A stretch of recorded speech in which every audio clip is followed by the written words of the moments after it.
Hi friends, ഞാൻ ഇന്ന് ഒരു നോർത്ത് ഇന്ത്യൻ ലഡ്ഡുവിൻ്റെ റെസിപ്പിയുമായിട്ടാണ് വന്നേക്കുന്നത്. റവയും ബേസനും ഉപയോഗിച്ചാണ് ഈ ലഡ്ഡു ഉണ്ടാക്കുന്നത്. ഒത്തിരി മെനക്കേടൊന്നുമില്ലാതെ പെട്ടെന്ന് ഉണ്ടാക്കാൻ സാധിക്കുന്ന ഒരു റെസിപ്പിയാണ്.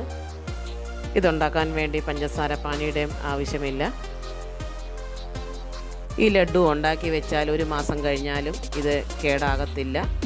എന്നാൽ നമുക്ക് റെസിപ്പിയിലേക്ക് കടക്കാം. ഒരു ചീനച്ചട്ടി സ്റ്റവിലേക്ക് വെക്കാം. അതിലേക്ക് 1 കപ്പ് റവ ഇടാം. വളരെ ചെറിയ തരിയുള്ള റവയാണ് എടുക്കേണ്ടത്. വലിയ തരിയുള്ള റവയാണെങ്കിൽ മിക്സിക്കകത്തിട്ട് ഒന്ന് പൊടിച്ചാലും മതി. ഇതിനെ ലോ ഫ്ലെയിമിലിട്ട് വറുത്തെടുക്കാം. റവ ഒട്ടും കരിയാൻ പാടില്ല.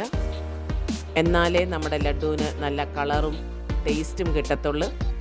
റവ വറുത്ത് കഴിഞ്ഞു. ഇതിനെ ഒരു പാത്രത്തിലേക്ക് മാറ്റാം. വീണ്ടും ചീനച്ചട്ടി നമുക്ക് അടുപ്പത്തോട്ട് വെക്കാം. ഇതിലേക്ക് 1 കപ്പ് കടലമാവിടാം. ഇനി ഇതിലേക്ക് 1/2 കപ്പ് നെയ്യാണ് ഞാൻ എടുത്തേക്കുന്നത്. പക്ഷേ മൊത്തം നെയ്യ് ഇതിനകത്ത് ഇപ്പോൾ ഒഴിക്കുന്നില്ല. ഇതൊന്ന് അല്പം വറുത്ത് കഴിഞ്ഞിട്ട് നെയ്യുടെ ആവശ്യമുണ്ടെങ്കിൽ മാത്രം നമുക്ക് ഒഴിച്ചാൽ മതി.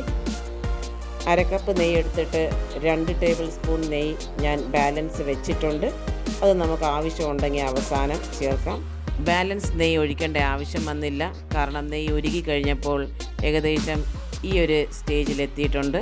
ഇനി ഇതിലേക്ക് 1 ടീസ്പൂൺ ഏലക്കാപ്പൊടി ഇടാം. അല്പം ഉപ്പിടാം. കടലമാവിൻ്റെ പച്ച രുചിയെല്ലാം പോകുന്നവരെ നന്നായിട്ട് ഇതൊന്ന് മൂപ്പിച്ചെടുക്കേണ്ടതാണ്. കടലമാവ് നന്നായിട്ട് ഫ്രൈ ആയി കഴിഞ്ഞു. ഇനി ഇതിലേക്ക് നമ്മൾ വറുത്ത് വെച്ചേക്കുന്ന റവ ഇടാം. വീണ്ടും ഇതെല്ലാം ഒന്ന് യോജിപ്പിക്കാം. രണ്ടും നന്നായിട്ട് മിക്സ് ആയി കഴിഞ്ഞാൽ ഫ്ലെയിം നമുക്ക് ഓഫാക്കാം. ഇനി ഒരു മിക്സിയുടെ ജാർ എടുക്കാം. അതിലേക്ക് 3/4 കപ്പ് പഞ്ചസാരയാണ് ഞാനിവിടെ എടുക്കുന്നത്. ഇതൊന്ന് പൊടിച്ചെടുക്കാം. നല്ല ഫൈൻ പൗഡറാണ് നമുക്ക് വേണ്ടത്. ഇനി പഞ്ചസാരപ്പൊടി നമുക്ക് റവ ബേസൻ്റെ വറുത്ത് വെച്ചേക്കുന്ന അതിലേക്ക് ചൂടോടെ തന്നെയാണ് ചേർക്കേണ്ടത്.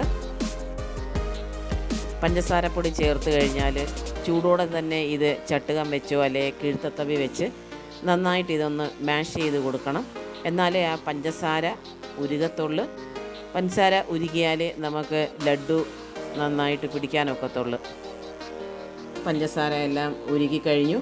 ഇനി ഇതൊരു പാത്രത്തിലേക്ക് മാറ്റാം. അല്പം ഒന്ന് ആറിക്കഴിഞ്ഞിട്ട് ലഡ്ഡു പിടിക്കുന്നതാണ് നല്ലത്. ഇനി ഇത് നമുക്ക് ഇഷ്ടമുള്ള സൈസിൽ ഉരുട്ടിയെടുക്കാം. ഉരുട്ടാൻ എന്തെങ്കിലും ബുദ്ധിമുട്ടുണ്ടെങ്കിൽ അല്പം കൂടെ ഒന്ന് മാഷ് ചെയ്ത് കഴിഞ്ഞാൽ അതിൽ നിന്ന് നെയ്യും പഞ്ചസാരയും കുറച്ചുകൂടെ അത് ഉരുകി വരും. അപ്പോൾ നന്നായിട്ട് ഉരുട്ടി ലഡ്ഡു ആക്കാൻ പറ്റും. അങ്ങനെ നമ്മുടെ ലഡ്ഡു എല്ലാം തയ്യാറായിട്ടുണ്ട്. വളരെ രുചികരമായിട്ടുള്ള ഒരു ലഡ്ഡു ആണ്. നെയ്യൊക്കെ ഉപയോഗിക്കുന്നതുകൊണ്ട് വളരെ ഹെൽത്തിയുടെയുമാണ്. എല്ലാവരും ഈ ഒരു റെസിപ്പി വീട്ടിൽ ട്രൈ ചെയ്ത് നോക്കണം. എന്നിട്ട് നിങ്ങളുടെ ഫീഡ്ബാക്ക് എന്നെ അറിയിക്കണം.